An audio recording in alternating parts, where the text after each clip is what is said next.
જય જગતગુરુ ભગવાન શ્રી કૃષ્ણ, જય ભગવાન ભોળાનાથ, જય મા પાર્વતી માં। આજે હું લોકોને ભ્રમમાંથી કાઢીને સાચું જ્ઞાન સમજણ મળે, લોકોને સાચું સારું જ્ઞાન મળે એ માટેની ચર્ચા કરી રહ્યો છું। લોકો એમ સમજે કે અમે ભ્રમમાં ક્યારેય ન હોય, પણ એવું સમજતું રહેવાથી એવું હોતું નથી। ખરેખર લોકો ભ્રમમાં જ હોય છે।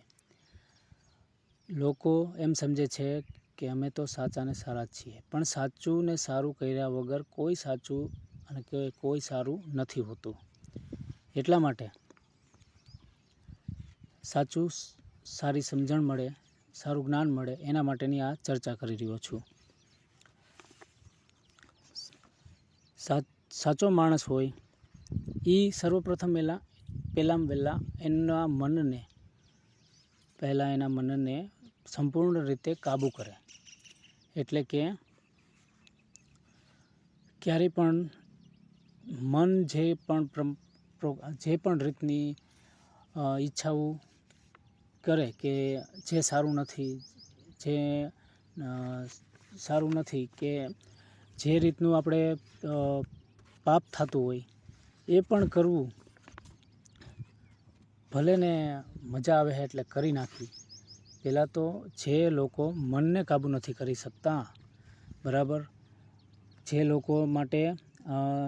લોકોની એવી નીતિ હોય કે ભાઈ આપણે તો મજા આવવી જોઈએ, બીજું સારું હોય કે ના હોય એનું નથી જોવાનું, મજા આવે છે બસ, અથવા તો પોતાને મનને કાબૂ ન કરી શકે અને મન કે એવી રીતના જ કર્યા રાખે, તો પણ માણસને સાત્વિક સમજણ નથી,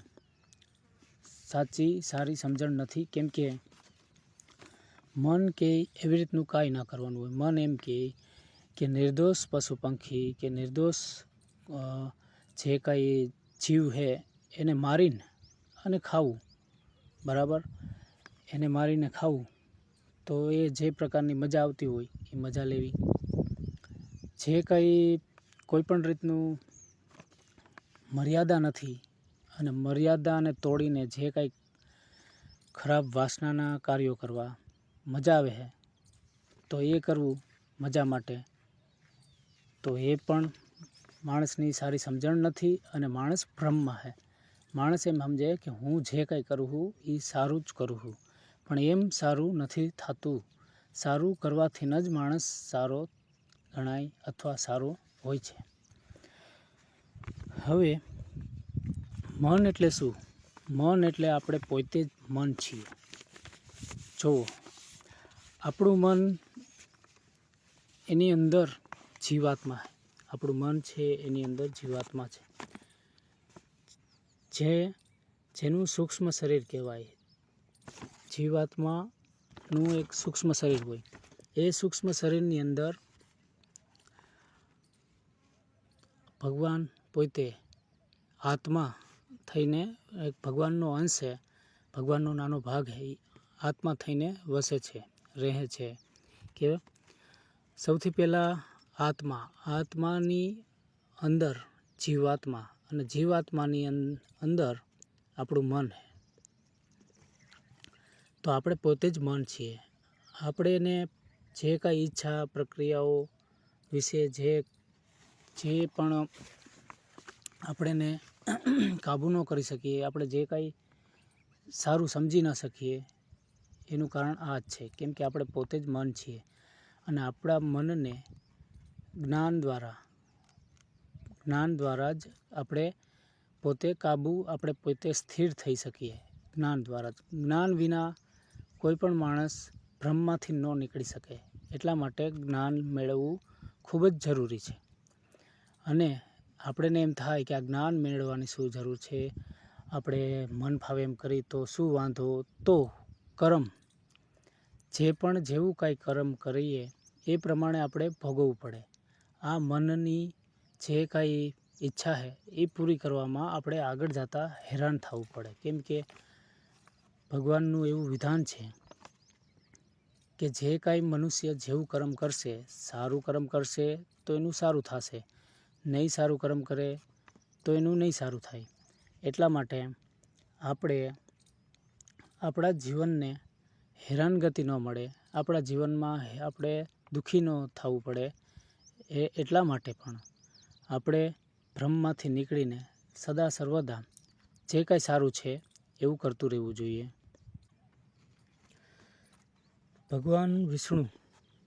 ભગવાન વિષ્ણુનો અંશ છે. આપણા જીવાત્માની અંદર જે આત્મા છે એ ભગવાન વિષ્ણુનો જ અંશ છે. હવે આપણે એને એમ થાય કે ભગવાન વિષ્ણુ શું? તો ભગવાન વિષ્ણુ એટલે બધા જ સ્વરૂપ જે કાંઈ છે સંસારમાં, જે આપણે જોઈ શકીએ છીએ એ બધા જ સ્વરૂપ તે પોતે જ છે. બધા જ ભગવાનોના સ્વરૂપ, બધા જ દેવી દેવતાઓના સ્વરૂપ ભગવાન વિષ્ણુ પોતે જ છે. ભગવાન શ્રીરામ અવતાર કે ભગવાન શ્રી કૃષ્ણ અવતાર એ ભગવાન વિષ્ણુ ભગવાન છે. અને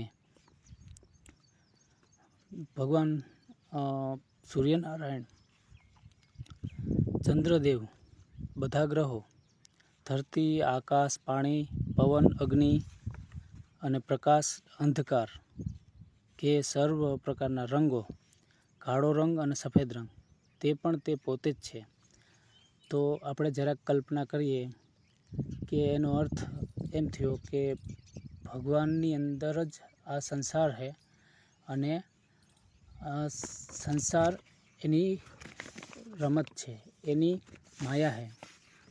એટલે જે ભગવાન વિષ્ણુ છે એ ભગવાન વિષ્ણુને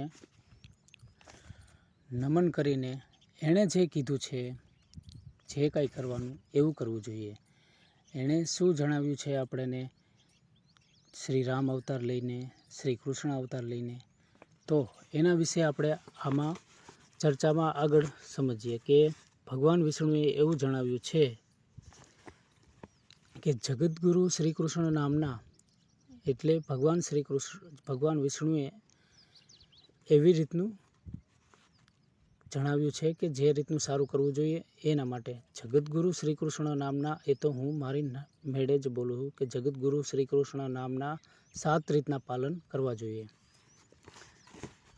જે જગતગુરુ શ્રી કૃષ્ણ નામના 7 રીતના પાલનમાં પહેલું પાલન છે કે આપણે જે કાંઈ જાણીએ છીએ સારું અને ખરાબ, એમાંથી ફક્ત આપણે સારું જ કરતું રહેવું જોઈએ.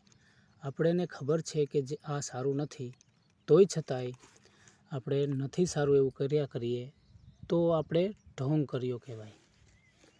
આપણે જાણી જ છીએ કે ભાઈ જે નિર્દોષ પશુની હત્યા કરવી પાપ છે, અને અથવા એને નિર્દોષ પશુને જેણે મારીને ખાય છે, અથવા તો આપણે એની સાથે નિર્દોષ પશુની જેને હત્યા કરી અને આપણે એનો સાથ આપીને આપણે ખાઈ, તો એ પાપ છે, એ સારું નથી. કારણ કે કોઈ પણ જીવ માત્રને આપણે દુઃખ આપવું, આપણે એને હેરાન કરવા વગેરે વગેરે એવું કરવું સારું નથી હોતું, બરાબર. તોય છતાંય આપણને ખબર છે કે નથી સારું એવું કરવું છે, કેમ કે મને એવી મજા આવે. હવે જગતગુરુ શ્રી કૃષ્ણ નામનું આપણે જે પહેલું પાલન છે એ પહેલું પાલનનું નામ છે કે કોઈ પણ રીતનો ઢોંગ ન કરવો. તો આપણે જે કાંઈ સારું સમજીએ, જે કાંઈ સારું જાણીએ એ સારું કર્યા કરી તો આપણે ઢોંગ ન કર્યો કહેવાય. આપણે જાણી જ છીએ કે ભાઈ આ નથી સારું, દારૂ પીવું કે પછી જુગાર રમવો કે પછી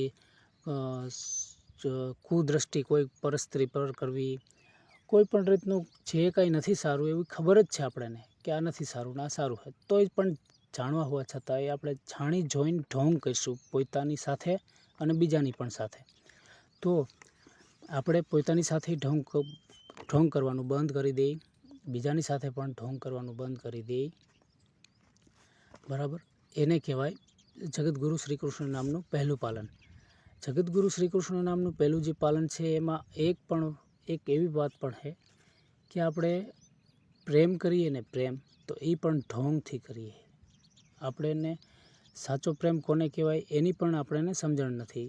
કેમ કે સાચો પ્રેમ એને કહેવાય કે જેને આપણે સાચો પ્રેમ કરતા હોય ને એની સુખ શાંતિ, એનું જે ઉત્સાહ, એને જે કાંઈ પસંદ હોય એ રીતનું આપણે એને પહોંચાડીએ અથવા એ રીતનું એને સુખ શાંતિ આપીએ, એને કહેવાય સાચો પ્રેમ. આપણે જેને સાચો પ્રેમ કરતા હોય એના માટે આપણે કદાચ મરી જવું પડે તોય પણ આપણે મરી જવા તૈયાર હોય તો એને કહેવાય સાચો પ્રેમ. એના બદલે આપણે પોતાની સુખ શાંતિ માટે, પોતાની જ ઉત્સાહ માટે જેને આપણે પ્રેમ કરતા હોય એની પાસેથી આપણે એવી ઈચ્છા રાખીએ. પ્રેમ બીજાની પાસેથી મેળવવું એ પ્રેમ નથી. પ્રેમ પોતાની પાસેથી જે કાંઈ છે એ એને આપી દેવું એ પ્રેમ છે. પ્રેમ એટલે એક રીતની તપસ્યા કે ભગવાન શ્રી કૃષ્ણ અને રાધામાં વચ્ચે હતું. જે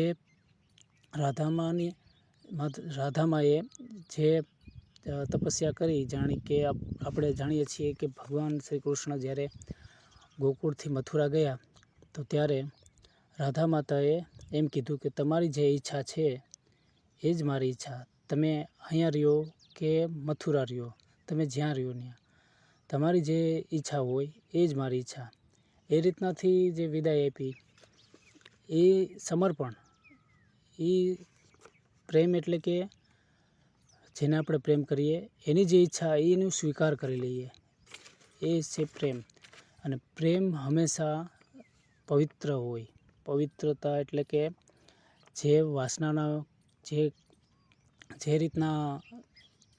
રીતના કુવિચાર કરીએ કે કુવિચાર રાખીએ એને પ્રેમ નથી કહેવાતો. જ્યારે પોતાની પાસે જેને આપણે પ્રેમ કરીએ એ આસપાસ આવે અને આપણને શાંતિ મળે, આપણને ઉત્સાહ મળે, આપણને સંતોષ મળે, સંતોષ શાંતિ અનુભવીએ એ પ્રેમ છે.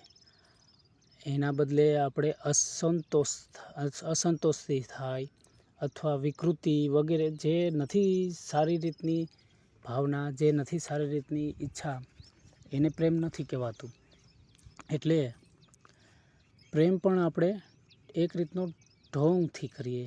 કેવી રીતના ઢોંગ કરીએ છીએ તો કે આપણે જાણીએ છીએ કે ભાઈ જેને આપણે પ્રેમ કરતા હોય, આપણું બાળક સંતાન છે, આપણા માતા પિતા છે કે આપણે કોઈ પ્રેમિકા છે, એની જે સુખ શાંતિ, એનો જે આનંદ એ પ્રમાણે આપણે એને આપીએ એને કહેવાય પ્રેમ. એના બદલે આપણે એની પાસેથી આપણી સુખ શાંતિ, આપણો આનંદ, આપણો જ બધું જ મજા આવે એ રીતનું જ ઈચ્છીએ એ પ્રેમ નથી હોતો. એટલે પ્રેમ એટલે કે એક રીતનો સંપૂર્ણ શાંતિ અને સંતોષ એને કહેવાય પ્રેમ. પણ જે લોકો એમ વિચારે કે પ્રેમ એટલે જે પણ આપણને પસંદ પડતું હોય, જે પણ આપણને સુખ જોતું હોય કે જે કાંઈ ઈચ્છા આપણી હોય એ થાય એ જ પ્રેમ, તો એ ખોટું છે. તો આપણે એ રીતના ભ્રમમાં છીએ. એટલા માટે પ્રેમ એટલે કે આપવું, મેળવવું નહીં. હવે આગળ આપણે જગતગુરુ શ્રી કૃષ્ણ નામનું એક બીજું પાલન સમજીએ. જગતગુરુ શ્રી કૃષ્ણ નામનું બીજું પાલન એવું છે કે જેમાં આપણે જ્યારે પણ જે કાંઈ ભોજન કરીએ, જે કાંઈ ખાવું કે પીવું છે તો એ સાચી મહેનતનું અથવા તો સારું હોવું જોઈએ, કોઈ પાપજનિત ન હોવું જોઈએ. આપણે કોકને હેરાન કરીને, કોકને દુઃખી કરીને જે ધન સંપત્તિ કમાઈ અથવા કોકની સાથે કપટ કરીને ધન સંપત્તિ કમાઈને ખાતા હોય તો એ સાત્વિક ભોજન નથી કહેવાતું. આપણે કોઈ નિર્દોષ પશુને મારીને, આપણે જીવ હત્યા કરીને, કોઈકને દુઃખ પોગાડીને ખાતા હોય તો એ પણ આપણે સાત્વિક ભોજન ન કર્યું કહેવાય. એટલે ટૂંકમાં કહેવાનું એવું છે કે જે પણ કાંઈ ખાઈએ સંપૂર્ણ સાત્વિક, કોઈને હેરાન કર્યા વગરનું હોય એવું ખાઈએ, અને જેનાથી આપણા શરીરનું સ્વાસ્થ્ય સારું થાય, આપણા મન આપણું કાબુ રહે, આપણો આચાર વિચાર સારા રહે, એ રીતનું જ હંમેશા ખાઈ પીએ, જેનાથી આપણની અંદર સાત્વિક બુદ્ધિ, ભગવાનનું સ્મરણ થઈ શકે, જે કંઈ સારી ભાવનાઓ જાગે એ પ્રમાણેનું જ આપણે ખાઈ પીએ. એટલે જગતગુરુ શ્રી કૃષ્ણ નામનું બીજું પાલન છે કે જ્યારે પણ કાંઈ પણ ખાઈએ કે કાંઈ પણ પીએ તો સાત્વિક હોય એવું જ ખાઈએ પીએ, એ બીજું પાલન છે. પહેલું પાલન શું હતું તો કે ઢોંગ કોઈ રીતનો ન કરવો. બીજું તો કે કોઈ પણ રીતનાથી સાત્વિક ભોજન સિવાય બીજું કંઈ ખાવું પીવું નહીં. હવે ત્રીજું પાલન એવું છે જગતગુરુ શ્રી કૃષ્ણ નામનું કે આપણે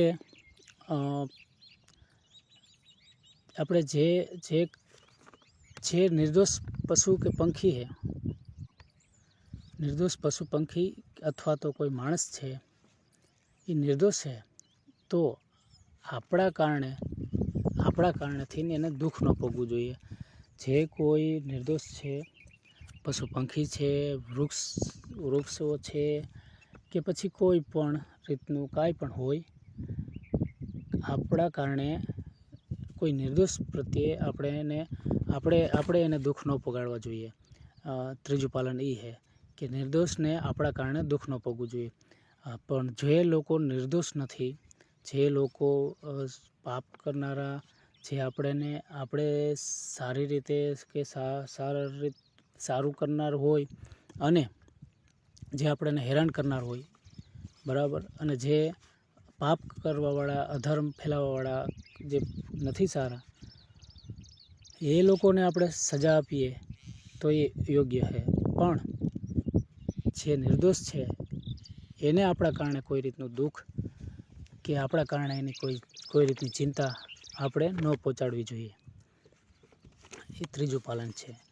ત્રીજું પાલન કે કોઈ નિર્દોષને આપણા કારણે કોઈ રીતની વેદના ન થવી જોઈએ. એ ત્રીજું પાલન છે જગતગુરુ શ્રી કૃષ્ણ નામનું. હવે જગતગુરુ શ્રી કૃષ્ણ નામનું ચોથું પાલન એવું છે ધર્મ. ધર્મ એટલે કે કોઈ જાતિ, કોઈ સંપ્રદાય કે કોઈ પણ રીતનું એવી કોઈ બાબત નથી કે જે કંઈ આપણે અત્યારે હાલમાં સમજી રહ્યા. ધર્મ એટલે ફક્ત ને ફક્ત એટલું જ છે, ધર્મ એટલે કે સારું કરવું. ધર્મ એટલે કે સારું કરવું, એ રીતનું સારું કરવું જે ભગવાન વિષ્ણુએ અવતારો લઈને આપણને સમજાવ્યું કે શું કરવું જોઈએ ને શું ન કરવું જોઈએ, બરાબર. ભગવાન વિષ્ણુએ જે શ્રી રામ અવતારમાં આપણને સમજાવ્યું એને કહેવાય ધર્મ.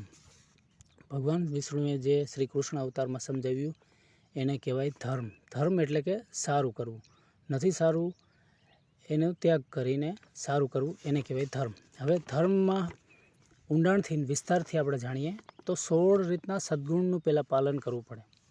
16 રીતના સદ્ગુણનું. તો એ 16 રીતના સદ્ગુણ ક્યાં છે એ આપણે સાંભળીએ. પહેલું પાલન છે કે સત્ય બોલવું. હવે આપણને એમ થાય કે સત્ય કેને કહેવાય, સત્ય કેવી રીતના? તો આપણે જે કાંઈ જાણીએ છીએ, જે કાંઈ સમજીએ છીએ, એ ઢોંગ કર્યા વગર જે કોઈ લોકો પાસે આપણે ચર્ચા કરતા હોય એ બોલી જઈએ એને કહેવાય સત્ય બોલવું. અને સત્ય બોલવામાં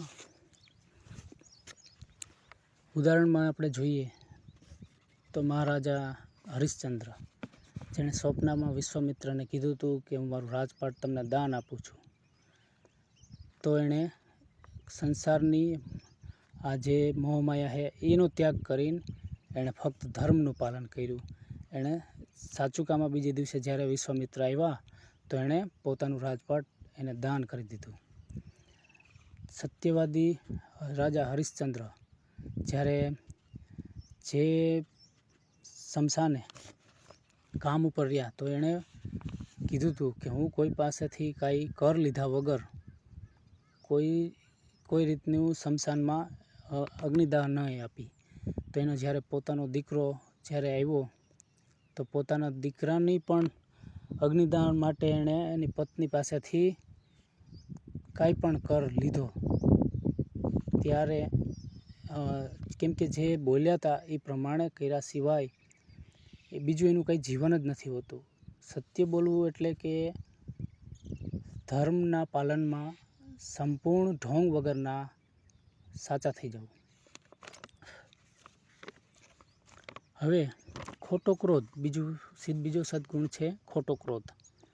ખોટો ક્રોધ એને કહેવાય કે જે લોકો પોતાના સુખ અને સ્વાર્થ માટે કરીને, એ બધો ક્રોધને ખોટો ક્રોધ કહેવાય. જે લોકો સત્ય અને ધર્મની વૃદ્ધિ કરવા માટે ક્રોધ કરે એ જ સાચો ક્રોધ કહેવાય.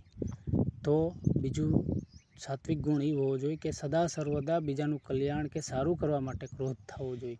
પણ પોતાનું કાંઈ ખોટું કાર્ય કે કોઈ રીતનું મોજશોખ કે કાંઈ પણ જે નથી સારું એના માટે આપણે જે ક્રોધ કરતા હોય એ ખોટો ક્રોધ છે. અને એ ખોટો ક્રોધ કરવો પાપ હોય છે. હવે ત્રીજું મોહ. ત્રીજું પાલન આપણે શું ચર્ચા કરી રહ્યા છીએ તો કે જગતગુરુ શ્રી કૃષ્ણના 7 રીતના પાલન. એમાં ચોથા નંબરનું ધર્મનું પાલન આપણે સાંભળી રહ્યા છીએ. તો ધર્મના પાલનમાં 16 સદગુણ. એમાં 16 સદગુણમાં પહેલો સદગુણ સત્ય બોલવું, બીજો ખોટો ક્રોધ ન કરવો, ત્રીજું છે કે મોહ ન કરવો. ત્રીજું પાલન એટલે કે ત્રીજો સદગુણ મોહ ન કરવો. હવે મોહ એટલે શું હોય છે કે સામાન્ય રીતે આપણે એક ચર્ચા કરીએ તો કોઈ દેખાવડા નથી, રંગરૂપ નથી, પુરુષ કે સ્ત્રી, બરાબર, અને એને સાત્વિક બુદ્ધિ છે, સારું કરવાની ભાવના, સારું જ રીતના રહેવાની ઈચ્છા છે, તો તોય એવા માણસોને જીવનસાથી બનાવવા માટે સ્વીકાર ન કરે. અને ફક્ત રંગરૂપ મોહમાં પડીને જેનામાં જીવનમાં કાંઈ સારું કરવાની ઈચ્છા નથી, ફક્ત પોતાનો જ સ્વાર્થ ભરેલો હોય એવા માણસોને પસંદ કરે એને કહેવાય મોહ કર્યો કહેવાય. ભલે કાળા કોઈ હોય, ગમે એવા રંગરૂપવાળા ન હોય, પણ સાત્વિક હોય એ જ જોવાનું હોય કે સારું કરનાર હે, સત્યના રસ્તા ઉપર હાલે એવા હે, તો એને જ જીવનસાથી તરીકે પસંદ કરાય. બીજા જે સારું કરનાર નથી એને પસંદ કરવું એટલે એનો અર્થ એમ થયો કે આપણે એક પાપીઓનો સાથ આપ્યો. અને પાપીઓનો સાથ આપીએ એટલે આપણી પણ જિંદગી એવી હેરાનગતિ થાય. જે લોકો જે માથે પાપ ચડાવતા હોય એને જે રીતનું હેરાન થવાનું હોય એની સાથે આપણે પણ હેરાન થવું પડે. એટલા માટે કોઈ પણ દિવસ ક્યારેય પણ કોઈ પણ રીતનો રંગરૂપનો કે કોઈ પણ બીજી પણ બાબતનો મોહ ન કરવો જોઈએ. કોઈ પણ સાથે વ્યવહાર બાબતમાં પણ કોઈ પણ રીતનાથી કે ભાઈ ધનવાન છે, સંપત્તિ, કોઈ પણ રીતનાથી આપણે મોહ કરીએ તો હેરાન થવાનું જ રહે. ચોથો સદગુણ છે ઈર્ષા. ઈર્ષા એને કહેવાય કે જે કોઈ પણ લોકો જ્યારે પોતાનું મહેનતથી સાચી મહેનતથી કંઈક સારું પોતાની પ્રગતિ કરતા હોય, બરાબર, તો એ લોકોની પ્રગતિને રોકવી, એ લોકોની પ્રગતિમાં અટકાવવું અથવા તો એ લોકોનું સારું ન થાય એવું ઈચ્છવું વગેરે વગેરે એ ઈર્ષા છે. જો જે વ્યક્તિ જે ઈર્ષા કરનાર છે એને પણ એવી મહેનત કરીને એને પણ કંઈક પ્રગતિ કરવી જોઈએ, બરાબર, પણ એના બદલે કોક સારી મહેનત કરીને કંઈક આગળ પ્રગતિ વધતા હોય અને એનું સારું ન થાય એવું જે ઈચ્છીએ આપણે એ ઈર્ષા છે. અભિમાન. પાંચમો સદગુણ અભિમાન. અભિમાન ક્યારેય કોઈ પણ રીતનું ન કરવું જોઈએ. આપણે જે કાંઈ કરી શકીએ છીએ એ ફક્ત અને ફક્ત ભગવાનની દયા અને ભગવાનની કૃપાથી જ કરી શકીએ. ભગવાનની દયા, ભગવાનની કૃપા વગર આપણે કાંઈ નથી કરી શકતા કે ના તો કરી શકવાનું. તો આપણે અભિમાન શેનું આવે? જ્યારે ભગવાનની જ દયા અને ભગવાનની જ કૃપાથી આપણે કાંઈ પણ કરી શકતા હોય તો અભિમાન શેનું? આપણે એમ સમજીએ કે હું આ કરું, હું તે કરી નાખ્યું, મેં આમ કર્યું, મારાથી આવું થઈ ગયું, અથવા અત્યારે જ કે હું ભાઈ આવું સાત્વિક જ્ઞાન ચર્ચા કરી રહ્યો છું, એ જે કાંઈ હું કરી શકું છું બધી ભગવાનની દયા છે. કોઈ પણ રીતનું કાંઈ પણ આપણે કરી શકીએ, કાંઈ પણ સારું સમજી શકીએ, એ બધું ભગવાનની દયા. ભગવાનની દયા વગર ક્યારેય કોઈ કાંઈ નથી કરી શકતું. અને ભગવાન વિષ્ણુ એ જ એક જ સર્વશક્તિમાન ભગવાન છે. એ સિવાય આપણે બધા જ મનુષ્યો, પશુ પંખીઓ, વૃક્ષ કે જે કંઈ આપણે બધા જ જીવો ફક્ત ને ફક્ત આપણે એની એક માયા છીએ. એની જે ઈચ્છા હોય એમ જ થાય, એની ઈચ્છા સિવાય કાંઈ ન થાય. એટલે આપણે કદાચ ક્યારેય કોઈ રીતનાથી મહાન બની ગયા હોય તો પણ એ ભગવાનની જ દયાથી ને એની જ કૃપાથી બન્યા હોય. એટલે ભગવાન સિવાય કોઈ મહાન નથી કે કોઈ શ્રેષ્ઠ નથી. ભગવાન જ સર્વશક્તિમાન, ભગવાન જ સર્વશ્રેષ્ઠ છે. એના સિવાય જગતમાં કોઈ પણ શ્રેષ્ઠ નથી હોતું કે મહાન નથી હોતું. મહાન કે સર્વ રીતનું જે કાંઈ છે એ ફક્ત ને ફક્ત ભગવાન છે. એટલે કોઈ પણ રીતનું ક્યારેય અભિમાન શેનું ન કરવું. હવે આગળ લોભ. લોભ એટલે કે આપણે ભગવાનની દયાથી ઘણી રીતની સંપત્તિ મેળવીએ તો એ ઘર આંગણે કોઈ આવે ભૂખ્યા તો એને ખવડાવીએ નહીં, લોભ કર્યો. અથવા આપણી પાસે ઘણું ધન છે, કોઈને ખરી વેળાએ કાંઈ મદદ ક્યારેય ન કરી તો પણ લોભ કર્યો. હવે એ લોભના પરિણામ શું આવશે એ જરાક સાંભળો.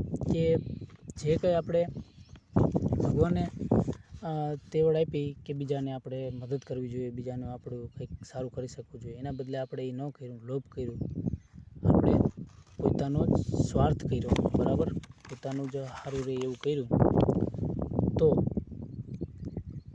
જેવું કરેલું એ પ્રમાણે જ ભોગવવું પડે. પછી જ્યારે આપણો ખરો એવો સમય આવે ત્યારે આપણી પણ સાથે એવું થાય. આપણે કોઈની મદદ ન કરી હોય તો કોઈ આપણી મદદ ન કરે. આપણે કોઈને જે ખરી વેળાએ જમાડ્યું ન હોય તો આપણે નહીં કોઈ ન જમાડે.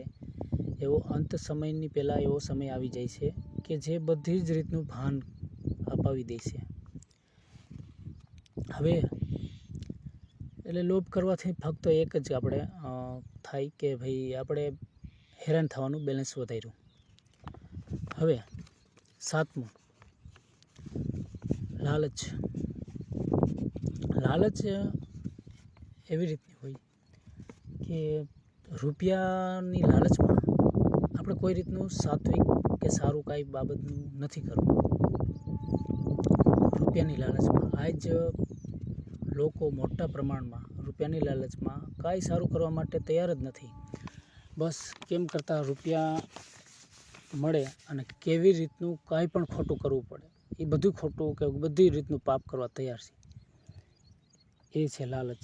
એક રૂપિયાની લાલચમાં જ આજે માણસાઈ નથી રહી, કે આજે સંસારમાં સુખ શાંતિ નથી રહી. લોકો સારી રીતે પોતાના સંતાનો જે જુવાન થયા હોય એને વ્યવસ્થિત સારી રીતે તેઓ એવી કેપેસિટી કે પાસે એવી સંપત્તિ જ ન હોય કે માથે કરજો કર્યા વગર લોકોને શું કહેવાય દીકરા જુવાન કે દીકરી જુવાનને લગ્ન કરાવી શકે.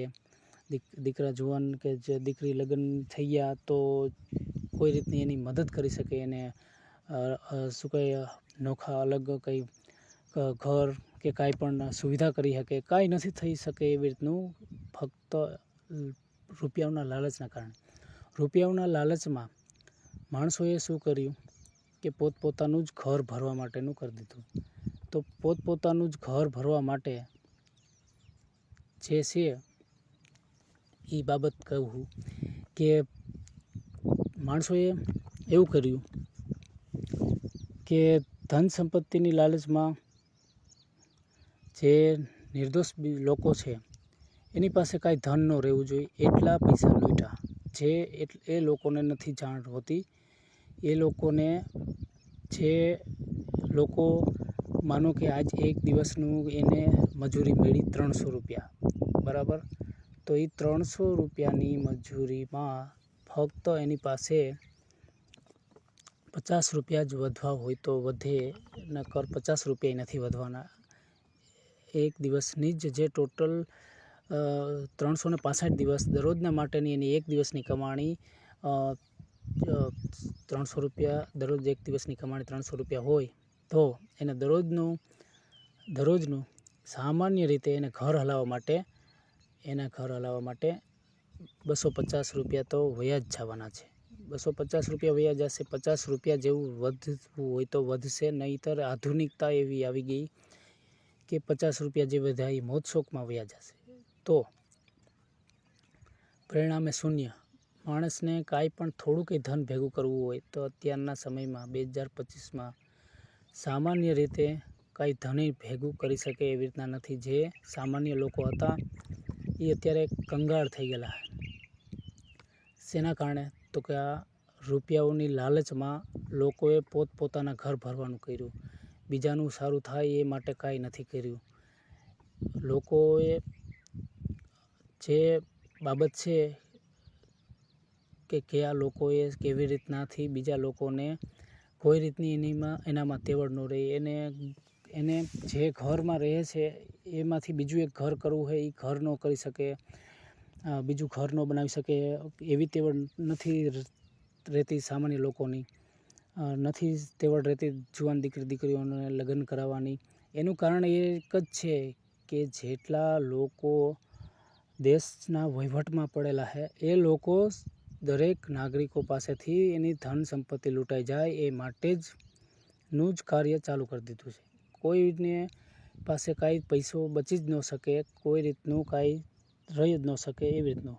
પહેલાંના સમયનું ઉદાહરણ એક સામાન્ય રીતે ચર્ચા કરું તો એક દિવસની કમાણી 10 રૂપિયા અને એક જ દિવસની કમાણીમાં આપણે ઘર હલાવવા માટેની 2 થી 3 રૂપિયા જ વપરાય. એમ સમજો કે એક દિવસની કમાણી 10 રૂપિયા અને 2 થી 3 રૂપિયામાં ઘર હાલી જાય, એટલે કે એક દિવસનું. હવે સામાન્ય રીતે આખા વર્ષમાં એમ સમજો કે 30 થી 35% જ આખા વર્ષની કમાણીનું ધન વયું જતું અને 75% જેટલું ધન વધતું. એટલે કે લૂંટફાટ એટલી નહોતી. માણસો પાસે ધન પડ્યું રહે એવું હતું. પણ આજ એટલી લૂંટ વધી ગઈ કે માણસો પાસે ધન રહી જ ન શકે.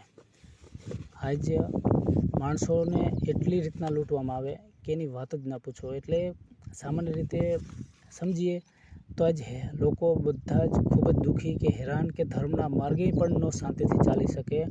એનું કારણ એક જ છે, આ ધન રૂપિયાની લાલચના કારણે. લાલચના કારણે માણસ કોઈનું સારું નથી ઈચ્છતો અને આ લાલચ તો બહુ મોટું પાપ છે. કારણ કે જે લાલચના કારણે આપણે બીજાનું સારું નથી કરી રહ્યા એમાં ક્યારેય આપણું નથી સારું થવાનું. પરિણામ અંતે આપણું સારું તો નથી જ, પણ તોય આપણા જે જીવનમાં ક્યારેય આપણે એવી રીતનું શાંતિથી ન કહી શકીએ કે અમે ઢોંગી નથી, કે અમે ભ્રમમાં નથી, અમે સારું કરવાવાળા નથી. એવું તો ન જ કહી શકે. જે લોકો લાલચ કરીને જે લોકોએ ધન સંપત્તિ ભેગી કરી છે, માણસોનું જે રીતનાથી ભેગું કર્યું છે એ બધીની વાત છે. એટલે એ લોકો તો ક્યારેય એમ ન કહી શકે કે ભાઈ અમે કોઈ રીતનો ઢોંગ નથી કર્યો, અમે ભ્રમમાં નથી. એ લોકો ભ્રમમાં જ છે કે જે લોકો બીજાનું સારું નથી ઈચ્છતા, અથવા એ લોકો એમ વિચારે કે આપણું જો ફક્ત ઘરનું સારું થઈ જાય, બીજાના ઘરનું સારું ન થાય તો કાંઈ નહીં. એ રીતનું જ કરવાવાળા મોટા પ્રમાણના જે વહીવટ હલાવવાવાળા હોય આખા દેશનો, એ ટોટલી લોકો છે જે આજે માણસોને કંગાળ કરીને રાખી દીધા. હવે લાલચ ક્યારે આપણે ન કરવી જોઈએ. પછી 8મું આઠમું સદગુણ છે સ્વાર્થ ન હોવો જોઈએ કોઈ પણ રીતનો આપણામાં. આપણે એવું વિચારીએ કે ભાઈ આપણે છે ને કે આજે આપણે 300 રૂપિયાની કમાણી કરી તો એમાંથી 10-20 રૂપિયાનું હું કૂતરા ગાય કે પશુ પંખીને કંઈક ચણ કે કંઈક નાખવું, બરાબર. એટલે કે સામાન્ય રીતે એમ કે જે કંઈ આપણે થોડુંક સુખ શાંતિ ભોગવતું હોય એનો થોડોક પણ ભાગ આપણે બીજાને પણ આપીએ તો આપણે સ્વાર્થ ન કર્યો કહેવાય. પણ આપણે જે પણ રીતની સુખ શાંતિ ભોગવી આપણે બીજાને ન આપતા હોય, કોઈ પણ રીતનું થોડીક સુવિધા કે થોડુંક આપણે દાન ન કરતા હોય એટલે આપણે સ્વાર્થી છીએ. મેઇન બાબત એ છે કે આપણે સ્વાર્થ ત્યારે કહેવાય કે જ્યારે આપણે આપણું પોતાનું એકનું જ સારું થાય એવું વિચાર રાખીએ ને તો એ સ્વાર્થ છે. આપણે બીજાનું બધીનું સારું થાય એવું વિચાર રાખીએ તો આપણે સ્વાર્થી નથી. 9મો સદગુણ વાસના. વાસના એટલે કે જે આપણે ભગવાને આ શરીર આપ્યું આપણને, એમાં 5 રીતની ઇન્દ્રિય આપી: આંખ, નાક, કાન, જીભ અને ત્વચા, ચામડી. હવે આ પાંચેયનું જે પણ આપણે ભોગવીએ, જોવાનું, સાંભળવાનું, સૂંઘવાનું, ખાવાનું અને ચામડીનો જે કંઈ સ્પર્શ, એ બધું સાત્વિક હોવું જોઈએ. એટલે કે સારું કરતાં જ એ ભોગવીએ. સારું કરતાં ભોગ ન ભોગવીએ તો વાસના છે. જે સારું નથી એવું ખાઈએ તો આપણે એને જીભનું સ્વાદનો વાસના.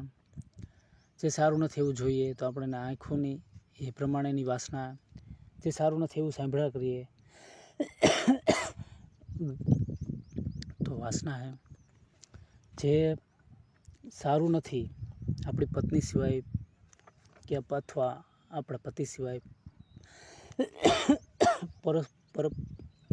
પરસ્ત્રી પુરુષને સ્પર્શ કરીએ, જે સારું નથી એ રીતનો આપણે ભોગવીએ તો એ વાસના છે. એટલે કે ભગવાન શ્રીરામ અવતારમાં જણાવ્યું છે કે પોતાની પત્ની સિવાય બીજી કોઈ પણ સ્ત્રી પૂજનીય હોય, માતા, બેન કે દીકરી સમજવાની હોય. પછી પોતાની પત્ની 1 હોય કે 2 હોય કે 3 હોય, પણ પત્ની સિવાય કોઈ પણ સ્ત્રી આપણા માટે માત સમાન, બેન સમાન કે દીકરી સમાન હોય. મર્યાદા ચામડીનો સ્પર્શ ફક્ત ને ફક્ત ધર્મમય પત્ની માટે જ હોય છે. પત્ની સિવાય પર સ્ત્રીનો આપણે સ્પર્શ કરીએ તો આપણે વાસનાના દાસ છીએ, વાસનાના ગુલામ છીએ. આપણે આપણું મન કાબૂ નથી કરી શકતા એવા માણસ છીએ. હવે આગળ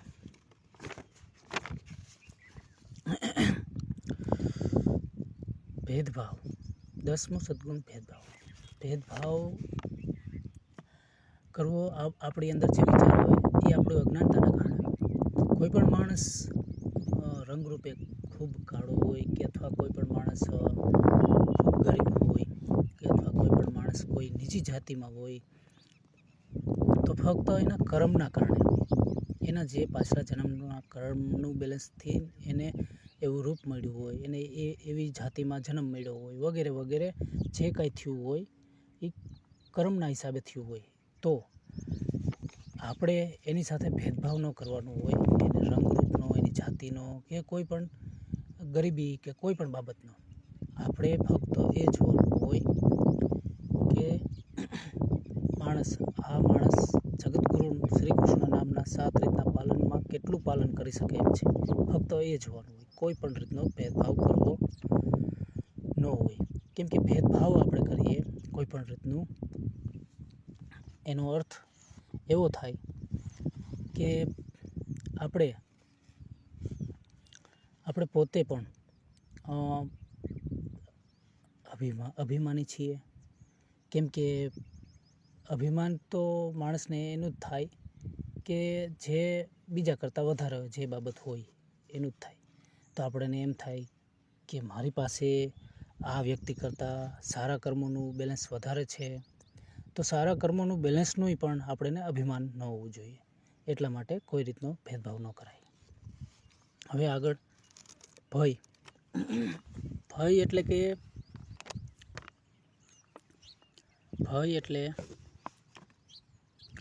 જ્યારે આપણે કંઈક પાપ કરવું હોય, ખોટું કરવું હોય, તો આપણે બધાને જણાવીએ, બધાને આપણે કહીએ કે ભાઈ દારૂ હોય કે આમ છે તેમ છે કે ઓની હારે લફરું છે વગેરે વગેરે વગેરે કાંઈ પણ બાબત એ ખોટું કરવું હોય એ બાબતનો એને ભય ન હોય, કોઈ રીતનો ડર ન હોય ખોટું કરવું એને. પણ સારું કરવું હોય તો વિચાર કરે, કોઈને મારે સારું કરવાનું કેમ કહું, કોઈને આવી સારી રીતની વાતો કેમ કરવી, કે અથવા જે કાંઈ સારું કરવું હોય એ બાબતનો તો ભય હોય જ, બરાબર. અથવા શરમ આવે કે ભાઈ એવું બધું સાત્વિક, એવું બધું પહેલાંના સમયમાં સાત્વિક યુગમાં જેવું સાત્વિક માણસ થતું એવું બધું સાત્વિક આપણે શું કામ દેખાવું જોઈએ? નહીં, સાત્વિક જ દેખાવું જોઈએ અને સારું જ બોલવું જોઈએ અને સારું જ જણાવવું જોઈએ અને સારું જ જોવું જોઈએ અને સારી જ વાત કરવી જોઈએ. સારું કરવામાં કોઈ રીતનો ભય કે કોઈ રીતની શરમ ન હોવી જોઈએ. આ છે આપણો 11મો ગુણ. હવે 12મો ગુણ આળસ. આળસ છે ને આપણે કરવાથી કોઈ રીતનો ફાયદો નથી. જ્યારે ભીમના પુત્ર ઘટોત્કચના પુત્ર બર્બરીક એક એવા યોદ્ધા થયા કે જે નાનપણમાં જ એક એવા મહાન તપસ્વી થયા કે એણે અનેક દેવી દેવતાઓના દર્શન કર્યા અને અનેક રીતની સિદ્ધિઓ મેળવી. અને એ એક જ માત્ર જો બર્બરીક મહાભારતના યુદ્ધમાં જીવતા હોત તો એક જ તીરમાં એ આખું મહાભારતનું યુદ્ધ સમાપ્ત કરી દેત. એટલે કે આળસ કરવાથી કોઈ રીતનો ફાયદો નથી થતો, પણ આળસ ન કરીએ અને સારું કરવા માટેની મહેનત કરતા રહીએ તો આપણા જીવનનો ઉદ્ધાર છે, તો આપણું કંઈક કલ્યાણ થશે, તો જ આપણું સારું થશે. આળસ કરવાથી ક્યારેય આપણું સારું નથી થવાનું. એટલે આળસ કરવો એટલે કે આપણું સારું ન થવા દેવું અને આળસ ન કરવી અને સારું કરવું, તો આપણું જીવનનું કલ્યાણ કરવું, આપણું કંઈક સારું કરવું, આપણા જીવનનું સારું કરવું. એટલે માટે આળસ કરવી ક્યારેય સારું નથી હોતું. હવે 13મો સદગુણ હે સ્થિત પ્રજ્ઞ. સ્થિત પ્રજ્ઞ એટલે ભગવાન વિષ્ણુ એની ઈચ્છા જેવી હોય કે આપણે દુઃખમાં રહીએ કે આપણે ગરીબીમાં રહીએ કે આપણે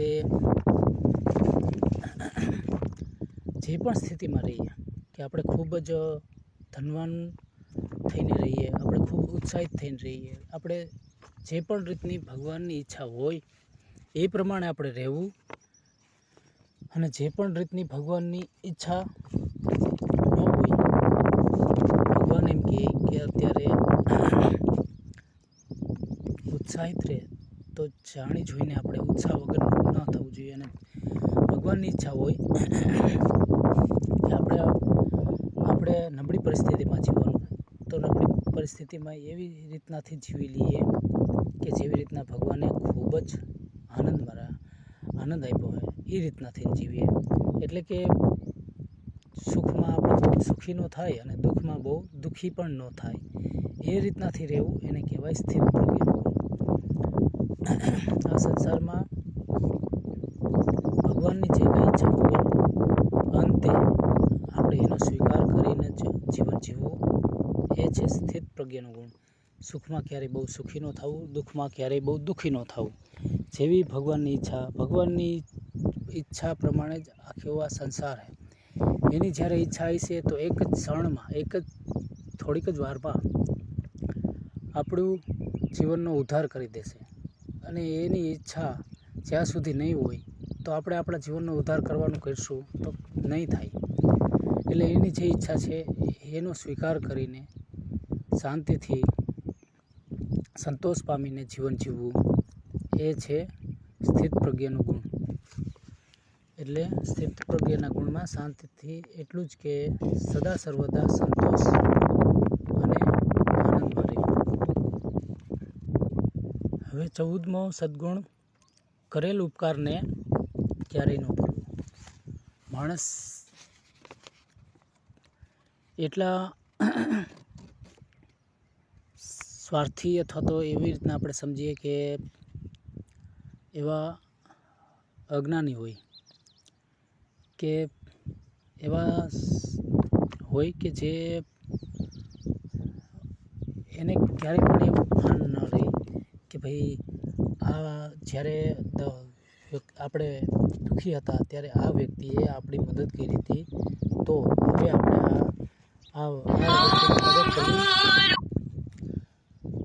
આણે આપણી મદદ કરી હતી તો આપણે આની કંઈક મદદ કરવી જોઈએ. કેવી રીતનાથી આપણે એ રીતનું આપણે મદદ કરીએ એવી ઈચ્છા કે ભાવનાવાળા થાય કે આપણે સારું કરવાવાળા વ્યક્તિ હોય તો. અને આપણે સારું કરવાવાળા વ્યક્તિ ન હોય તો આપણી અંદર એવી ઈચ્છા કે સારી ભાવના ન રહી. સામાન્ય રીતે એમ સમજીએ કે ભાઈ જ્યારે આપણા દુઃખમાં આણે ભાગ લીધો તો આજે આ દુઃખી છે તો આપણે એના દુઃખમાં ભાગ લેવો જોઈએ, કંઈક મદદ કરવી જોઈએ. તો એ માણસ સાત્વિક ગુણી કહેવાય કે જેણે પોતાની ઉપર કરેલો ઉપકાર ભૂલ્યો નથી કે એણે આ સમયે મારી મદદ કરી હતી તો હું એના આ દુઃખમાં આ રીતની મદદ કરીશ જ. એના બદલે આપણે કાંઈ મદદ ન કરીએ તો આપણે સ્વાર્થી કહેવાય.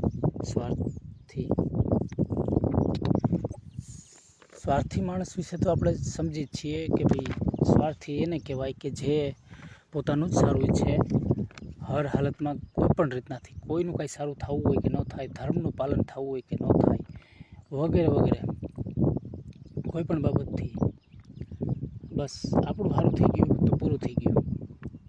તો જે માણસની અંદર સ્વાર્થ નહીં રહે તો એ જ માણસ કોઈએ કરેલો એની ઉપર ઉપકાર ક્યારેય નહીં ભૂલે. એ શાંતિથી જ્યારે સમય આવ્યો હોય તો એ ઋણ એનું ઉપર જે કરેલો ઉપકાર છે એને ચૂકવશે જ. 15મો સદગુણ, દ્રઢ નિશ્ચય.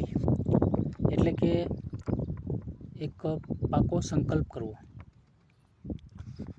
દ્રઢ નિશ્ચય એવી રીતનો હોવો જોઈએ કે આજથી જીવવું ત્યાં સુધી હું ક્યારેય ખોટું નહીં બોલીશ.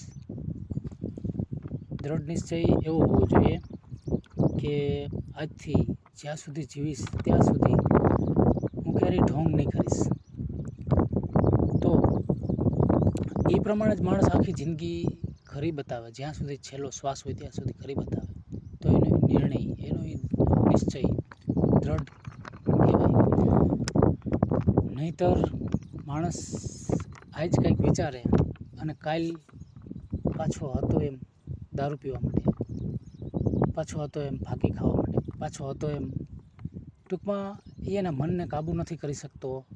એ માણસ દ્રઢ નિશ્ચય નથી કરી શકતો. એટલા માટે સાત્વિક માણસ, સદગુણી માણસ 15મો સદગુણ એનામાં હોય જ કે જે એ દ્રઢ નિશ્ચય જે કાંઈ કરે તો એના અંતિમ શ્વાસ સુધી એ નિશ્ચય, એ નિર્ણયનું ખંડન ન કરે, એનું પાલન કરતાં કરતાં જ મરે. 16મો સદગુણ કે પોતાની શક્તિ સત્તાનો સદુપયોગ કરવો. પોતાની જે શક્તિ કે જે કાંઈ સત્તા હોય એનો સદુપયોગ કરવો, એટલે કે બીજા માટે સારું થાય એવું કરવું. હું આ દેશમાં એક રાજા હોય તો મારી પ્રજા પાસે હું જે કંઈ આખા વર્ષનું કામે એમાંથી પા ભાગનું કર લઉં અને હું એને આખા જીવનનું જે કાંઈ દુઃખ હોય એ દૂર કરું. પા ભાગનો કર લઈને જે કાંઈ દુઃખ હોય એ દૂર કરું તો ભગવાન શ્રી રામની જેમ મેં મારી સત્તાનો સદુપયોગ કર્યો કહેવાય. પણ હું જેની પાસેથી કર લઉં છું એના દુઃખ હું દૂર નથી કરતો, એના બદલે એને હું વધારે દુઃખ આપું તો મારા જેવું પાપી કોઈ ન હોય. મારી સત્તા છે કે આજે હું એક એવો સૈનિક છું કે જે પાપીઓ હોય એને હું મારી શકું. તો હું પાપીઓને મારું તો મેં મારી સત્તાનો સદુપયોગ કર્યો કહેવાય. પણ જો હું મારી સત્તાનો ઉપયોગ ન કરું અને જે પાપીઓ હોય એની પાસેથી લાંચ રૂશ્વત કે જે કંઈ કહેવાય આપણે કે એની પાસેથી રૂપિયા લઈને હું એનો સાથ આપું પાપ કરવામાં, બરાબર, તો મેં મારી સત્તાનો સદુપયોગ નથી કર્યો. મેં મારી સત્તાનો દુરુપયોગ કર્યો કે એવી સત્તામાં રહીને મેં ફક્ત મારું પોતાનું જ સારું મને મજા આવે એ રીતનું જ વિચાર્યું, એ રીતનું જ કર્યું. પણ મારું જે કર્તવ્ય છે, મારી જે હું સત્તા ઉપર છું એનું જે મારું કર્તવ્ય છે, જે કરવા જેવું કર્મ છે એ હું ન કરું એટલે મેં મારી સત્તાનો સદુપયોગ નથી કર્યો. આ છે 16મો સદગુણ. હવે આપણે જગતગુરુ શ્રી કૃષ્ણ નામના 7 રીતના જે પાલન છે, જગતગુરુ શ્રી કૃષ્ણ નામના જે 7 રીતના પાલન, એમાં પહેલું કે ઢોંગ ન કરવો જોઈએ, બીજું કે સાત્વિક ભોજન સિવાય બીજું કંઈ ખાવું પીવું ન જોઈએ, ત્રીજું નિર્દોષને આપણા કારણે કંઈ દુઃખ ન ભોગવું જોઈએ, ચોથું ધર્મના પાલનનું આપણે ચર્ચા કરી રહ્યા હતા. એ ધર્મના ઊંડાણથી વિસ્તારમાં કે ધર્મ એટલે ખરેખર શું બાબત હોય છે, તો કે ધર્મ એટલે ફક્ત સારું કરવું, જે ભગવાને આપણને જણાવ્યું કે કેવી રીતના સારું કરવું. એ આ 16 સદગુણની આપણે ચર્ચા કરી. એ 16 રીતના સદગુણનું આપણે પાલન કરતા હોય તો આપણે ધર્મનું પાલન કરવાવાળા માણસ અથવા ધર્મી માણસ ગણાય. પણ આવું પાલન ન કરતા હોય, ઢોંગ કરતા હોય અને આપણે ધર્મી સમજવા કે આપણે આપણું કોઈ પણ રીતનું પંથ સંપ્રદાય કે કોઈ પણ બાબતને લઈને એક કાંઈ પણ બાબતનું અભિમાન કરતા હોય તો બધું ભ્રમ છે, ભ્રમ. આ બાબત કહેવાય ભ્રમ. હવે બીજું કે ધર્મના પાલનમાં 9 રીતની ભક્તિ હોય છે. સત્યનારાયણ, અલખ નિરંજન, શ્રી હરિ ભગવાન વિષ્ણુ. સત્યનારાયણ ભગવાન શ્રી હરિ વિષ્ણુ એની આપણે નિત્ય નિરંતર સ્મરણ, અથવા તો આપણે સત્યનારાયણ ભગવાન શ્રી હરિ વિષ્ણુ ભગવાનના અનેક સ્વરૂપ છે. માતાજી, દેવી દેવતાઓ, એ કોઈ પણ સ્વરૂપ આપણને પસંદ હોય એનું નિત્ય નિરંતર આપણે સ્મરણ કરતા હોય, એ ભગવાનનું આપણે નામ મનમાં રટણતા હોય તો એ પહેલી ભક્તિ છે. રટણ કરવું, ભગવાનનું સ્મરણ કરવું, એ પહેલી ભક્તિ છે. બીજી ભક્તિ છે કે આપણે માતા પિતાની શ્રવણની જેમ સેવા કરી, શ્રવણની જેમ આપણે આપણા માતા પિતાની સેવામાં જીવન પૂરેપૂરું પસાર કરી દઈએ, એ ભક્તિ બીજી ભક્તિ છે. આ ધર્મનું પાલન છે. આ ભક્તિઓના પાલન ધર્મનું પાલન છે. હવે ત્રીજી ભક્તિ છે ગુરુની સેવા. ગોરખનાથે ગુરુની સેવા કરવા માટે પોતાની પરણોત્તર એટલે કે લગ્ન થવાના હતા તે દુર્ગા માતાને લગ્ન મંડપે જ છોડી દીધી. પછી પોતાના માતા પિતાને લઈને ગુરુની સેવા માટે જીવન સમર્પણ કરી દીધું.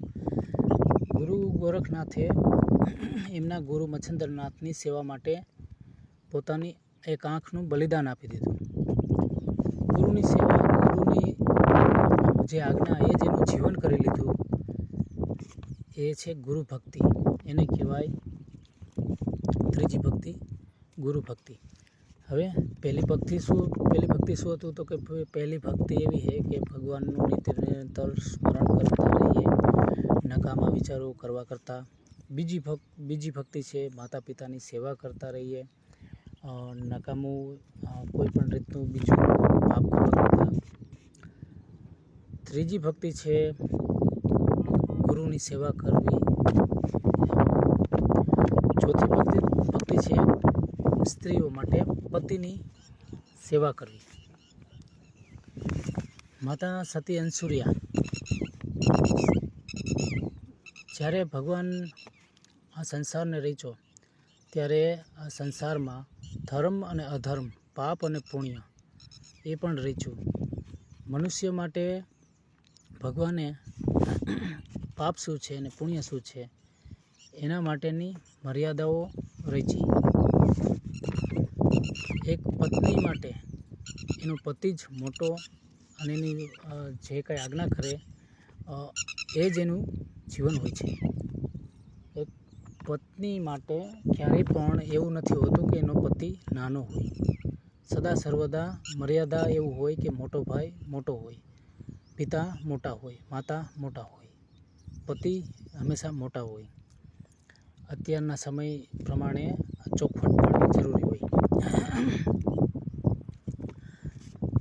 હવે જે કંઈ આપણી અંદર ભગવાનનો વાસ છે, આપણી અંદર જે ભગવાન છે એ આપણી અંદરના ભગવાન નાના ભગવાન, આપણાથી જે મોટા છે એ મોટાની અંદર મોટા ભગવાન, એટલે આપણા માટે એ પૂજનીય છે. જે આપણાથી મોટા છે એ પૂજનીય છે.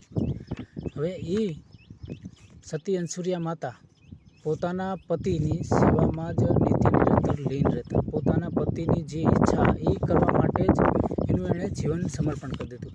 પતિની ઈચ્છા સિવાય ક્યારેય કોઈ પણ રીતની બીજી પતિ પાસે કાંઈ ઈચ્છા ન કરી. તો એ જે છે માતાશ્રી સતી અંસુરિયાની પતિ ભક્તિ, એ જ રીતની ચોથી જે આ ભક્તિનું મહિમા છે એ રીતનું આપણે ભક્તિ કરતા હોઈએ જે સ્ત્રીઓ, એને કહેવાય 9 રીતની ભક્તિમાંથી ચોથી ભક્તિનું પાલન કર્યું. હવે પાંચમી ભક્તિ હોય છે દેશ ભૂમિની સેવા. એટલે કે જે આપણું માતૃત્વ, જે જગ્યાએ આપણો જન્મ થયો છે એ માતા, ધરતી માતા, એનું આપણે કલ્યાણ થાય, એના રહેવાવાળા લોકોનું કલ્યાણ થાય. એ ધરતીને આપણે જે બીજી દેશના કે બીજી ધરતીના લોકોને વેચી ન નાખીએ વગેરે વગેરે, પોતાની માતૃભૂમિનું કલ્યાણ કરીએ, એ છે દેશની ભક્તિ. દેશની ભક્તિમાં સંપૂર્ણ રીતે વ્યવસ્થિત સમજવું હોય તો ભગવાન શ્રી રામ અવતારને આપણે સમજી લઈએ. ભગવાન શ્રી રામે રાજા થયા એટલે પોતાના પ્રજાએ જે કીધું એ પ્રમાણે કર્યું. પોતાના જે પ્રજાજનો છે એની જે ઈચ્છા હતી કે સીતા માતા વનમાં જ્યારે રાવણ ઉપાડીને લઈ ગયો તો 10 મહિના સુધી એને અશોક વાટિકાએ જ્યાં રાખવામાં આવ્યા તો એ પવિત્ર છે કે નહીં, એવી રીતની એનું શું જરૂર છે કે એને રાજ સિંહાસન ઉપર બેસાડો. તો માતા સીતાએ પોતે જ જ્યારે પ્રજાની વાત સાંભળી તો પોતે જ એણે પોતાનો વનવાસ સ્વીકાર કરી લીધો અને વનવાસ વહી ગયા સીતામાં. તો ભગવાન શ્રી રામે રાજા હતા એટલે પ્રજાની વાતનો સ્વીકાર કર્યો, પણ અંદરથી ખૂબ દુઃખી હતા સીતામાના વિયોગમાં. જેવી રીતના સીતામાં એક ઘાસના આસન ઉપર સૂતા, એવી જ રીતના રાજમહેલમાં ભગવાન શ્રી રામ ઘાસના આસન ઉપર સૂતા. કેમ કે એ પ્રેમની મર્યાદા કે જે ભોગ આપણે આપણા સંતાનો કે આપણી પત્ની કે આપણા માતા પિતા સાથે ન ભોગવી શકીએ, એ ભોગ એકલું ન ભોગવવું જોઈએ. એટલે ભગવાન શ્રી રામ પણ એવી રીતના રહેતા, કેમ કે પ્રજાની એવી ઈચ્છા હતી. હવે આગળ કે જ્યારે લવકુશ કોણ છે એ જાણ થઈ બધા જ પ્રજાજનોને, તો લવકુશને પણ એવી રીતના તરત સ્વીકાર ન કર્યા કે એ મારા સંતાનો છે. અને કેમ કે પ્રજા જ્યારે પાછો અપવાદ કરે તો ફક્ત ને ફક્ત પ્રજાનું વાતની માન રાખવા માટે જ એણે વિરોધ ન કર્યો પ્રજાની વાત. કે પ્રજા એમ કહેતી હતી કે હજી સીતા માતા એક વખત અગ્નિ પરીક્ષા આપે તો આ લવકુશ અને સીતામાં અહીંયા આ અયોધ્યામાં પાછા રહેવા માટે આવે. તો ભગવાન શ્રી રામે ફરી પાછું સીતામાને આજ્ઞા કરી કે તે એવી રીતનું કાર્ય કરે કે જેનાથી લોકોને એ રીતનું ખબર પડે કે સદા સર્વદા એનું આચરણ પવિત્ર છે. તો સીતા માતાએ કીધું કે હે ધરતીમાં, જો મેં મારા પતિ સિવાય બીજા પરપુરુષનો ક્યારેય વિચાર ન કર્યો હોય તો આજે જ આ ક્ષણે તમે મને તમારા ગોદમાં સ્થાન આપો. એટલે ધરતીમાં સમાઈ ગયા માં સીતામાં. અને પ્રજા લોકોનો જે ખોટો આરોપ હતો એ માતા સીતાનું પવિત્રતા સાબિત થઈ ગઈ. એટલે પ્રજાના કલ્યાણ માટે કે પ્રજાની ઈચ્છા માટે પોતાનું જીવન બલિદાન કરી દેવું, પોતાના સુખ બલિદાન કરી દેવા, એ છે દેશભક્તિ. એ છે દેશભક્તિ.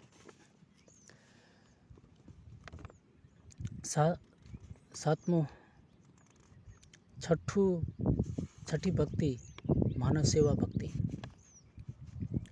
માનવ સેવા એવી હોય છે કે ભૂખ્યાઓને ભોજન આપવું, આશરા વગરને આશરો આપવો અને રોગીઓની પીડા દૂર કરવી. જેવી રીતના અમારા જલારામ બાપાએ ભૂખ્યાઓને ભોજન આપ્યું, આશરા વગરને આશરો આપ્યો. આ કાર્ય છે માનવ સેવા. સંત આપણે દેવીદાસ બાપુ, જેણે રોગીઓની પીડા દૂર કરવા માટે જ જીવન સંપૂર્ણ કરી નાખ્યું. તો જેણે પણ રોગીઓની પીડા દૂર કરવા માટે, આશરા વગરને આશરો આપવા માટે અને ભૂખ્યાઓને ભોજન આપવા માટે જે કાર્યો કર્યા, એ નવ ભક્તિમાંથી છઠ્ઠી ભક્તિ માનવ સેવાની ભક્તિ કરી છે. સાતમું દાન ભક્તિ. દાન ભક્તિ એટલે કે કોઈ પણ રીતનું કેટલું આપી છીએ, કેવું આપી છીએ એનું મૂલ્ય કર્યા વગર નિસ્વાર્થતાથી દાન કરીએ તો એ કરેલું દાન ભગવાનને સ્વીકાર છે. એટલે એ આપણી પ્રેમ ભાવના ભગવાનની ભક્તિ થઈ છે. જેવી રીતના કરણે એના પ્રાણ સંકટમાં આપી દીધા, એને મરવું સ્વીકાર કરી લીધું, પણ એણે દાન નહીં આપવું એવું કહેવાનું સ્વીકાર ન કર્યું. એણે એની પાસે જ્યારે સવારે કીધું કે દેવરાજ ઇન્દ્રએ કે હું તમારા કવચ અને કુંડળ માંગુ છું, તો ત્યારે કર્ણે એમ કીધું કે એક ભિક્ષુક માટે એટલું મહત્વનું નથી હોતું કવચ ને કુંડળ, તમે કોણ છો? તો જ્યારે સ્વરૂપમાં આવ્યા તો દેવરાજ ઇન્દ્રને પણ એમ કીધું કે હું તમને નિરાશ નહીં કરું, તમને દાન અવશ્ય આપીશ. કેમ કે એ દાની ન કહેવાય કે જે વિચાર કરે કે હું કેટલું દાન આપું છું અને શું દાન કરું છું. દાની તો એને કહેવાય કે જે ફક્ત દાન કરી દે.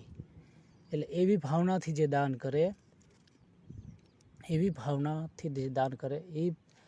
એવી ભાવનાનું દાન ભગવાનનો પ્રેમ કરતો કહેવાય. કે કોઈ પણ રીતનું તો એવી રીતની પ્રેમ ભાવના છે કે જે નિસ્વાર્થ, કોઈ પણ રીતના સ્વાર્થ વગરનું કાર્ય કરતા હોય. કોઈ પણ રીતનું કાર્ય જે સ્વાર્થ વગરનું છે એ છે દાન ભક્તિ. હવે આગળ ભગવાનના ગુણગાન ગાવા. 8મી ભક્તિ છે ભગવાનના ગુણગાન ગાવા, એટલે કે ભગવાનના અવતારોનું વર્ણન કરવું, સાંભળવું ને સંભળાવવું. આપણે ભગવાનના જે અવતારો થયા એનું વર્ણન કરવું, સાંભળવું અને સંભળાવવું બીજાને, એ છે 8મી ભક્તિ. અને 9મી ભક્તિ છે, 9મી ભક્તિ સત્યની વૃદ્ધિ કરવી. ધર્મ અને સત્યની વૃદ્ધિ કરવી એ છે 9મી ભક્તિ.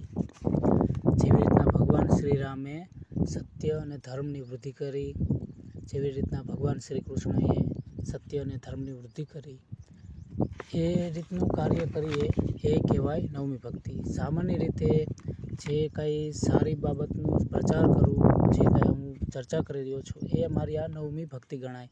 કે લોકોને સાત્વિક જ્ઞાન આપવું, લોકોને ધર્મના માર્ગે ચાલો એ માટેનું પ્રાર્થના કરું. તો આ જે રીતનું કાર્ય છે એ એક રીતની ભગવાન પ્રત્યેની ભક્તિ છે. હવે જગતગુરુ શ્રી કૃષ્ણ નામના 7 રીતના પાલનમાં 4 રીતનું આપણે સાંભળ્યું. 4 રીતના પાલન, એમાંથી 5મું પાલન સાંભળીએ. આપણે 5મું પાલન છે અર્થનું પાલન. અર્થનું પાલન, ધર્મ પછી અર્થનું પાલન. એટલે કે અર્થનું પાલન એવું હોય છે કે જે કાંઈ આપણે કમાણી કરીએ તે ખોટું કર્યા વગર, બીજાનું આપણે અહિત, બીજાનું આપણે હેરાન થાય કે હેરાન કરીને આપણે કમાણી નથી કરી રહ્યા ને, બીજાના હકનું આપણે નથી લઈ રહ્યા ને, એવી જે રીતની કમાણી કરતા હોય બીજાનું હકનું લઈને, તો આપણે અર્થનું પાલન નથી કર્યું. અર્થનું પાલન એને કહેવાય કે આપણા ઘરનું ભરણ પોષણ સારું કરીને, આપણે સારી મહેનત કરીને, સાત્વિક હોય, કોઈકના હકનું આપણે લઈ ન લેતા હોય, એ રીતનું આપણે જે કમાણી મેળવીએ તો આપણા જીવનનું અર્થનું પાલન કર્યું કહેવાય. એટલે કે આપણા જીવનનું આર્થિક જે જીવન ચલાવવા માટેની બાબત છે એ ધર્મમય પાલન કર્યું કહેવાય. હવે આગળ ઈચ્છા. જગતગુરુ શ્રી કૃષ્ણ નામનું પાલન. પહેલું તો કે ઢોંગ ન કરવો. બીજું સાત્વિક ભોજન સિવાય બીજું કંઈ ખાવું પીવું નહીં. ત્રીજું તો કે કોઈ પણ રીતનાથી નિર્દોષને દુઃખ ન આપવું. ચોથું ધર્મનું પાલન. પાંચમું અર્થનું પાલન. પછી છઠ્ઠું પાલન છે કામ. કામ એટલે કે ઈચ્છા. ઈચ્છા 3 પ્રકારની હોય: સાત્વિક, રાજસી અને તામસી. સાત્વિક ઈચ્છાની વર્ણન પછી કરી, રાજસી અને તામસી. રાજસી ઈચ્છા એવી હોય કે સારું હોય કે ન હોય, મજા આવે, બસ આ કરો, મજા મજા મજા મજા કરો, ગમે એટલું પાપ કે ગમે થતું હોય ને મજા કરો, આ કહેવાય રાજસી ઈચ્છા. એ આપણે રાજસીની ઈચ્છા પાલન કરીએ. આપણે મજાનું જ વિચાર ખાલી કરીને જે કાંઈ, એ રાજસી ઈચ્છાનું પાલન. પછી એના પછીનું તામસી ઈચ્છા. તામસી ઈચ્છા એ છે કે આપણે પોતાના સુખ સિવાય બીજાનું ક્યારેય આપણે કાંઈ સુખ કે શાંતિ ન જોઈએ અને બીજાને હેરાન કર્યા રાખી, એ તામસી ઈચ્છા છે. તામસી ઈચ્છા એટલે કે નિર્દોષને મારી નાખવું, આપણો કોઈ પણ રીતના કાંઈ પણ મેળવવા માટે, બરાબર. પછી તામસી ઈચ્છા એને કહેવાય કે આપણે કોઈ પણ રીતનાથી નિર્દોષ હોય એને આપણે દુઃખી કરી. તામસી ઈચ્છા એટલે કે બસ બીજું કાંઈ નહીં, બીજા લોકોને દુઃખ પોગાડવું, ગમે એ રીતનાથી દુઃખ પોગાડવું, એ છે તામસી ઈચ્છા. તામસી ઈચ્છાનું પાલન. હવે સાત્વિક ઈચ્છા શું છે? સાત્વિક ઈચ્છા અત્યાર લગીને જે જગતગુરુ શ્રી કૃષ્ણ નામના 7 રીતના પાલનની જે ચર્ચા થઈ રહી છે, અત્યાર લગીની જે મેં વાત કરી, એ છે સાત્વિક ઈચ્છા.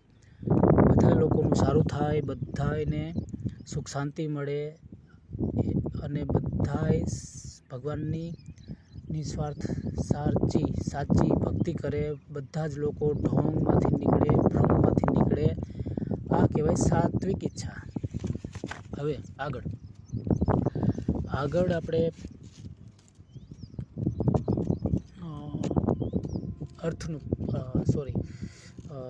મોક્ષનું પાલન.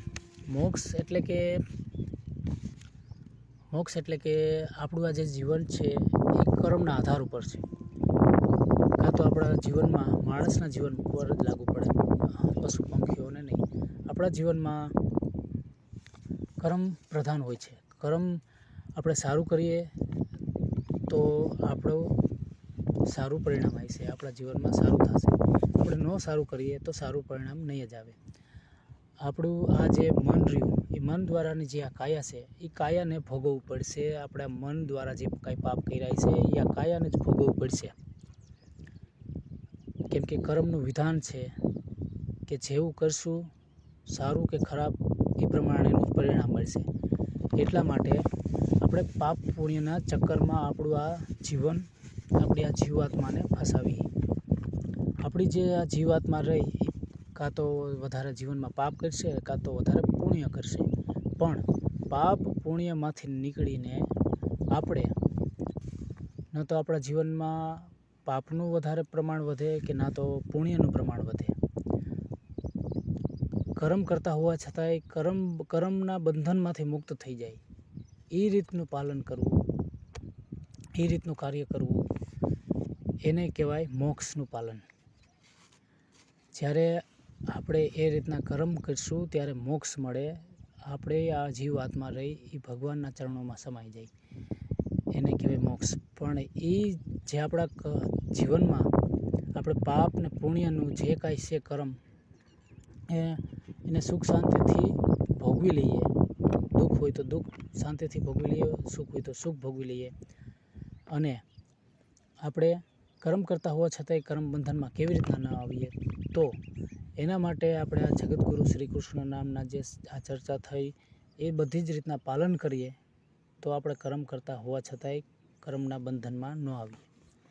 આ 16 સદ્ગુણનું પાલન ન કરીએ, આ 9 રીતની ભક્તિનું પાલન ન કરીએ, 9 રીતની ભક્તિમાંથી જે આપણને ભક્તિ લાગુ પડતી હોય એ ભક્તિનું પાલન ન કરીએ તો આપણે કર્મ બંધનમાં બંધાવાના છીએ. અને આપણે પછી જન્મ આપણી આ જીવાત્મા ક્યારેક ચકલાઓમાં, ક્યારેક સિંહ, વાઘ કે ક્યારેક ભેંસ, કૂતરા, મીંદડા વગેરે વગેરે અલગ અલગ રીતની યોનિઓમાં થવાનું જ છે, વૃક્ષ વગેરે વગેરે. પણ આપણો આ જીવનનો ઉદ્ધાર કરવો હોય તો આ મનુષ્ય જીવનમાં જ ઉદ્ધાર થઈ શકે એમ છે.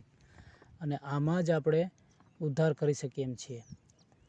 આ આપણે જગતગુરુ શ્રી કૃષ્ણના 7 રીતના પાલન કરીને ત્યારે આપણું આ જીવનને મોક્ષ મેળવ્યું ગણાય.